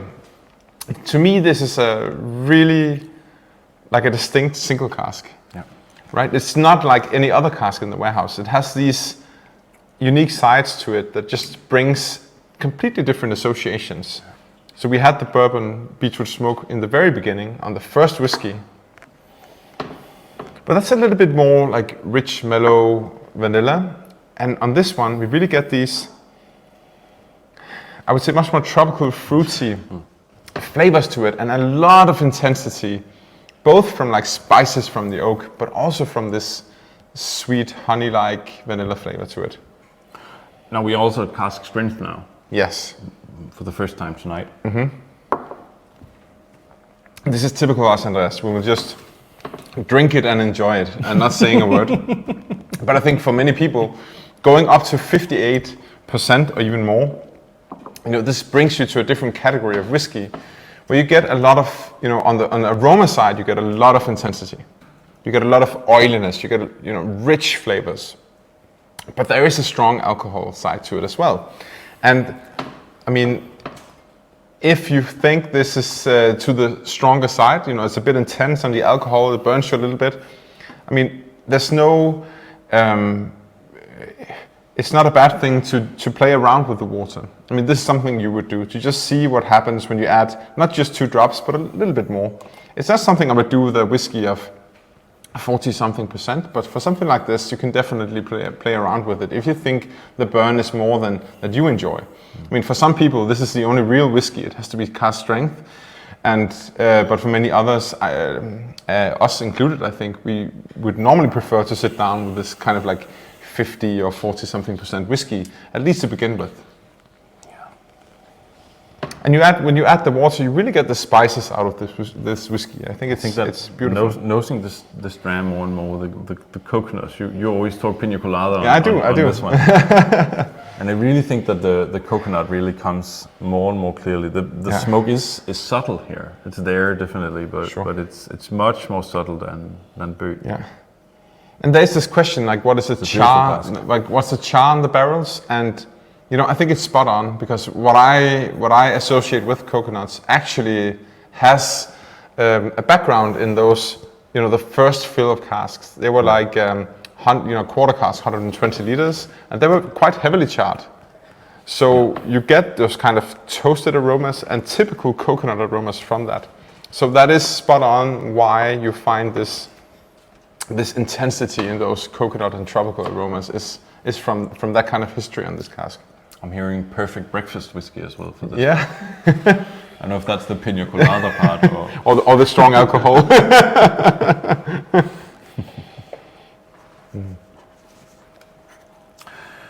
Jakob, as you were at the warehouse, you showed a few casks, and unfortunately we couldn't hear what you were saying. No. So maybe you can just tell me a bit about. Sure. You show. Yeah, I thought I would, and I'm sorry that I didn't have the chance to explain it better when we were there, because one of the casks, there was like 2 casks lying there that I was zooming in on, and they were like one very large sherry cask and one smaller quarter cask of bourbon. So the quarter cask of bourbon, we tried some of that, in that direction. The bourbon cask, the first one here, and the second one, the last one we had, was in that direction. But this old cask is something special. Mm-hmm. And when we go looking for sherry casks, we always want to try to find old wood. And just to explain what that means is that, well, of course it's old wood. It's been used for sherry before. But in the world of sherry cask, you find more and more casks that are produced as whiskey casks. Yeah. So it's a new oak cask. And then you will have sherry on that for 1 or 2 years, maybe in consecutive rounds to take out some of the tannins and leave some sherry. We normally do not get those casks. We want wood that is a little bit older, so probably 20 years used for wines, maybe 30 sometimes. But it's hard to know the origin. And then sometimes something special comes up. And your Cooper calls you and says, I have something, it's really great, but the price is 3 or 4 times higher than what you normally pay for those casks. And that was one of those things. It's an original 100-year-old cask from a bodega from the Solera in the town of Aucupa, in the area of Montilla Moriles.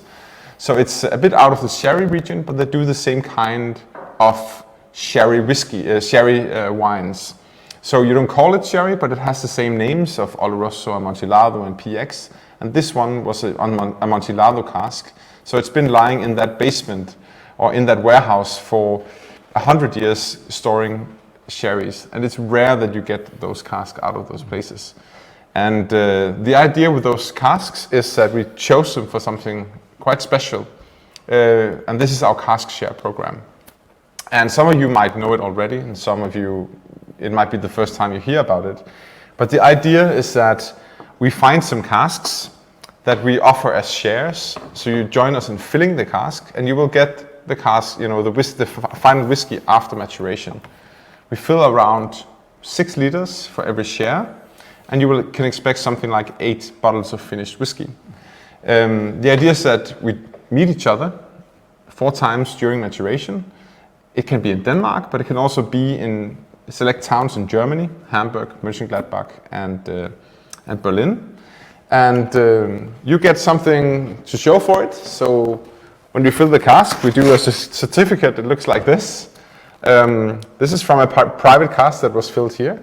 And then we give you a sample of the new make like this.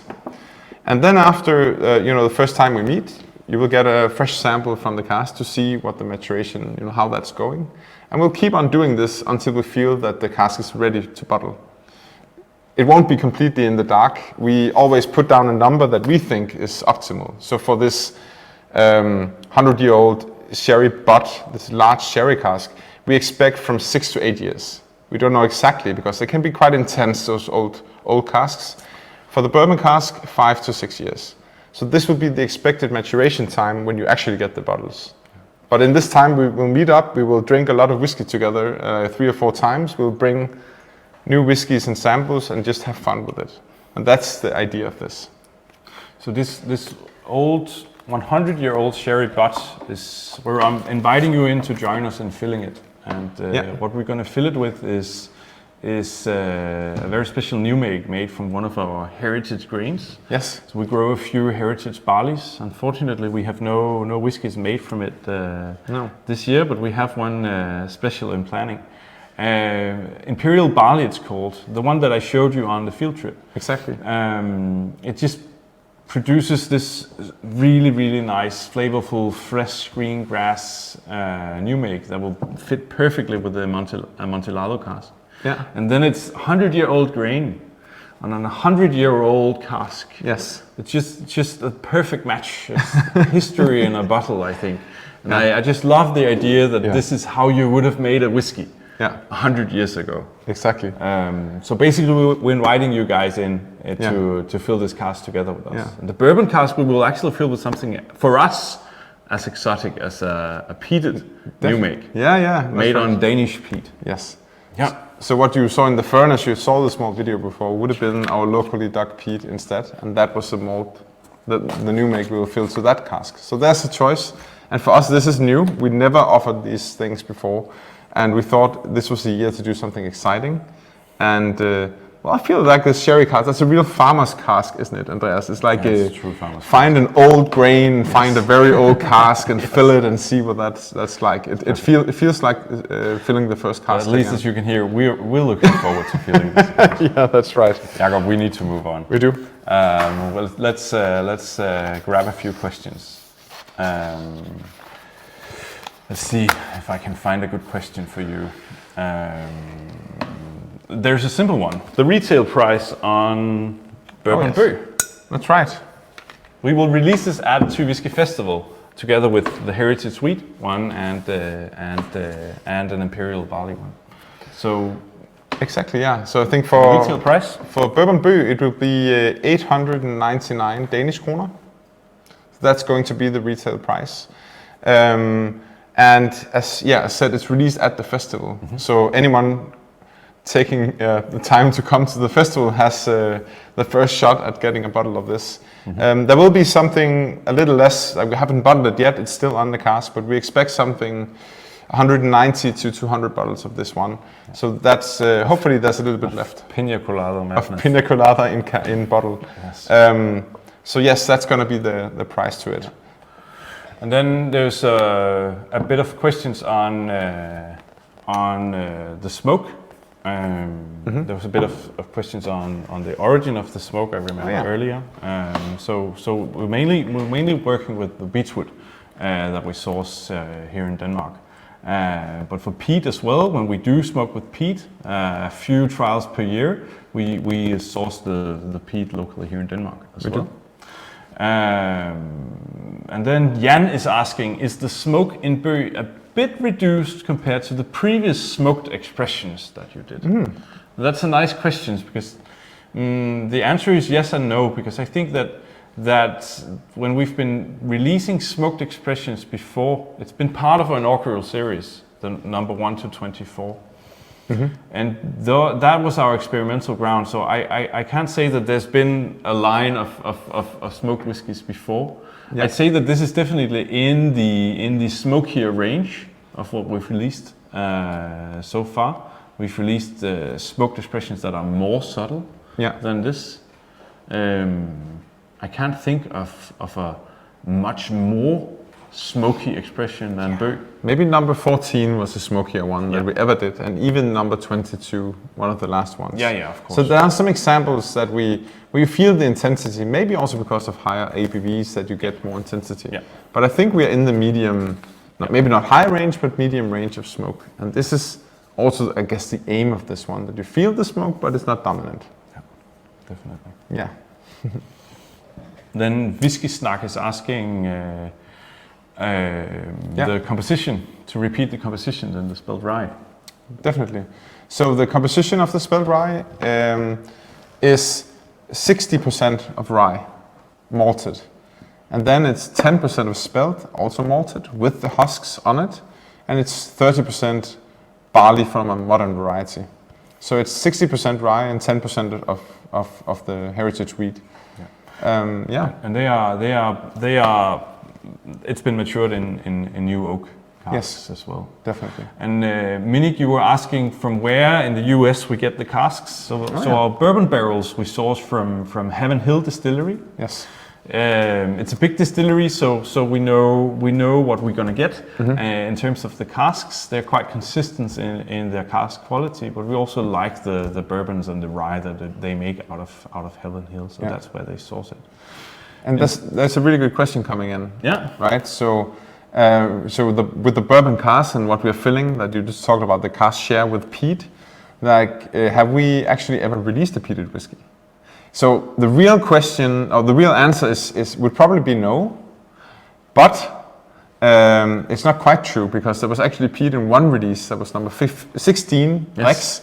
I showed it on the you did, yeah. on the mobile camera. Exactly, and that was the whiskey released when the Queen was the Queen of Denmark was visiting our distillery a couple of years ago. Rumor says that she likes smoke. Exactly. So we did that for her. The former queen. So that was the former queen. She is still the queen, though. By title. Yes. So we did it a little bit, and if you had the time to drop by our distillery, we've been sharing some cask samples of peat as well. Even in the last online tasting, we had a peated sample to show you the work in progress. But peat is a rarity for us. We like our beetroot smoke. Yeah, that's true. Okay, Jakob. Yeah. We still have one sample to go. We do have one sample, and I've been looking so much forward to it. Yes. I really, really have.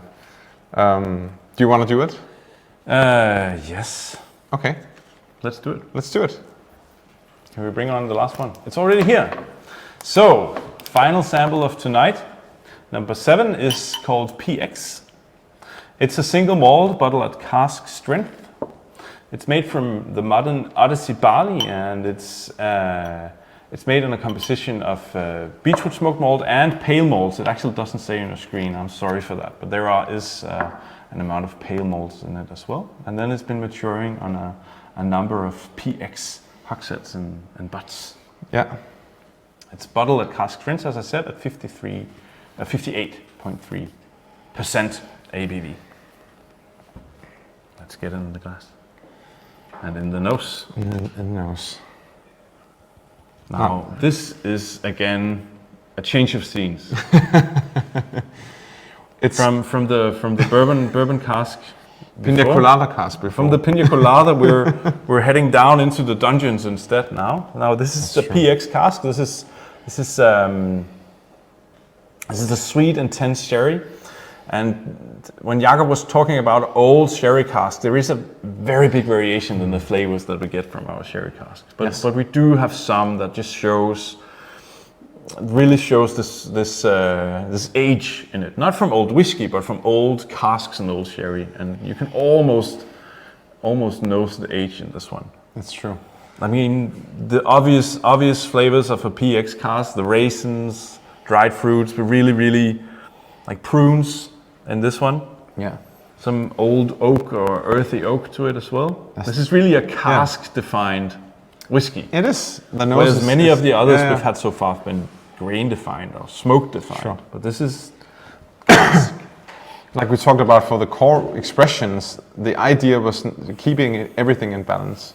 But it doesn't mean we don't like the cask-defined whiskies. And for those of you who might be oblivious to what PX is, like what is that? It's a type of sherry that is the sweetest sherry you can find. It's basically syrup, like raisin syrup when you get it from the cask. It can be 30% sugar, like really, really sweet.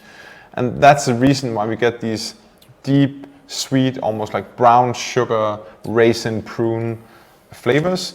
And when it's a really old cask, and we select some of those and make something like this, and this is 2, cherry-picked hogsheads, and a part of one larger sherry butt, and it's all, well, a bit more than 4 years old. That's the age of this. But when the cask has that kind of intensity, you get something that's rich and really, really intense in flavor like this. Beautiful.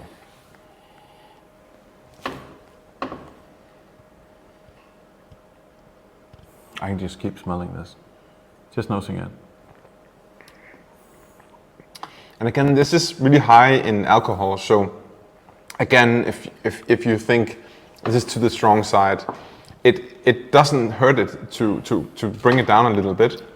The reason why we enjoy this at cask strength is that you get this, just this untouched richness and oiliness to the whiskey. So if you're in for drinking your whiskey is a little bit stronger, there's a big reward coming to you on a whiskey like this. The age of this one, Jakob? Yeah, like I said, it's 4 years old, but a little bit more. So that's the age, basically. And those 2 casks, two hogsheads, were filled on the same day. And the sherry, the sherry butt, a little bit off from the other date, but it's pretty close. Spring of 2020. And I think many would be surprised that this is a 4-year-old whiskey from the intensity that the sherry casks did bring here. Yes, but I think it's 2 things, because one is definitely the sherry cask. They bring in the intensity of cask and sweetness and raisins, but it is also the new make we are creating, Andreas, because what we find sometimes, especially on the sherry cask, is that this rich grain and malt flavor in the new make, this very oily texture, and especially when there is a bit of beechwood smoke in here. I would put this to something like maybe 20% beechwood smoke, something like that. It is a very, very rich texture that we have already from the first year. And we see cask being excellent, even though they're just, maturing as whiskey after 3 years. We're smiling when we taste those. And I really think that this whiskey here, I mean, now it's at cask strength, so of course, if we were to dilute it to a lower ABV, things would be different. But letting this rest for 4 years more or 5 years more, I mean, thinking an 8 or 10 year old, I mean, this would be very intense, very, very, very intense. But I like it like this because it is a cask-driven whiskey, but it's not overpowered. And this is why I still think this is a balanced whiskey, even though the casks are quite intense. I should just find the bottle. Definitely. No, it's right here actually, Andreas. I have one here. Oh, sorry.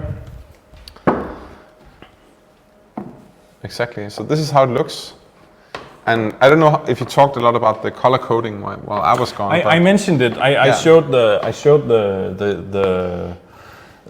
yellow of the spelt rye with the oakiness and the spiciness and the florality of those grains. Now this one is brown. Yes. Brown for the intense sherry casks, the prunes and the raisins and so on. Yeah, we put down the nose of like deep, rich, dried fruits, earthy, old oak, and light smoke. Yeah. So it's basically the deep, rich, dried fruit, that kind of stamp will give you the brown. So if you like the intensity and sweetness of this is the kind of direction you'll go in. So this is how we will work with our bottlings, both in the core expressions and the single casks and limited editions. We'll try to use this coloring, a bit of a guide to what kind of whiskey is in the bottle if you don't really know. Yeah.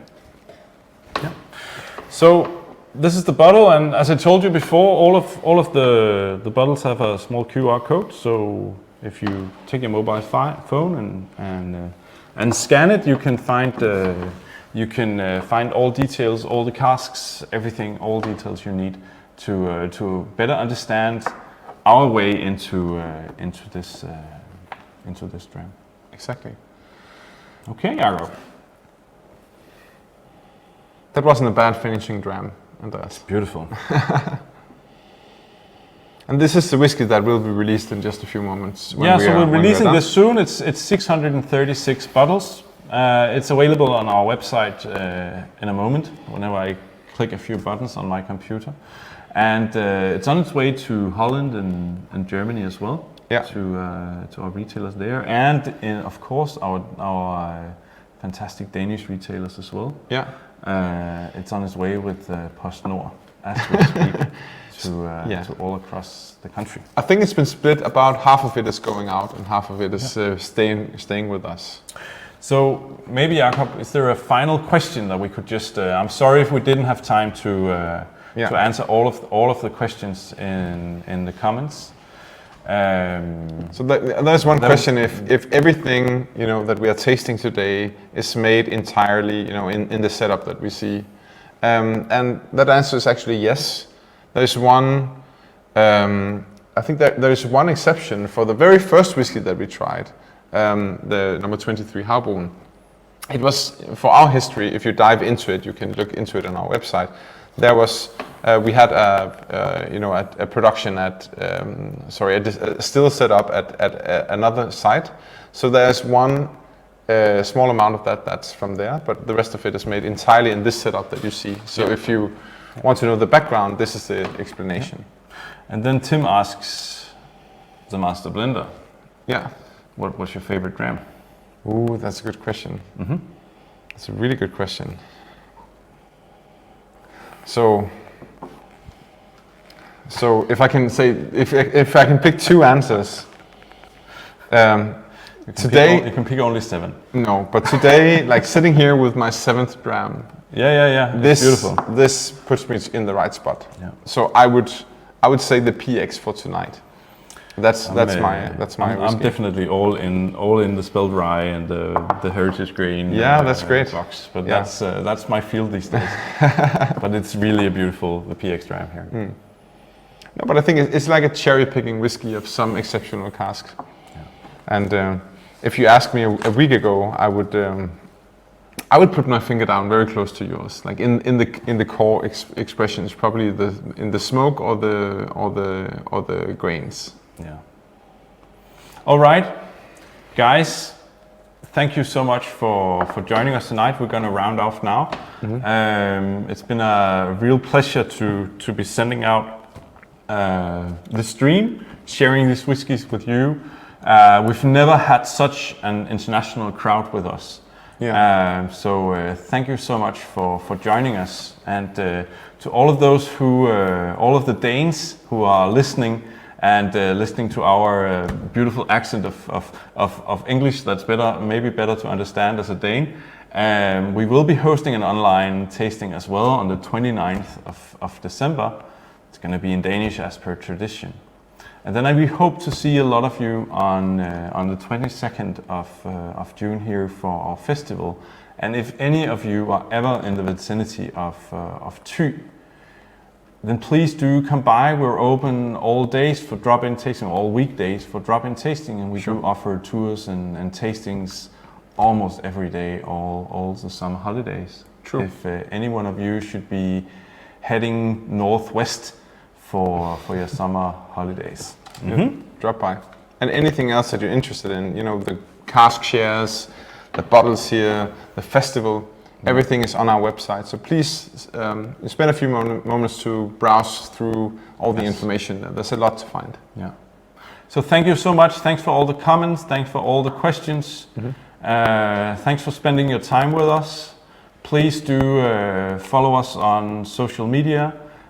Give us a like on Facebook or Instagram, and sign up for our newsletter on our website if you want to learn more about what we're doing. The PX Sherry Cask will be available on our web shop momentarily. As we started off telling, we are offering free shipping to all our available markets, that being Denmark, Germany, the Netherlands, Sweden, France today. And Jakob, you promised I did. a sample of Yes. Of our inaugural series with all whiskeys. So Jakob will be sampling tonight. Seems like that. Seems like that. All right. Thank you so much for joining us. Maybe can't you all, let's all wave goodbye. Come over here. Hi.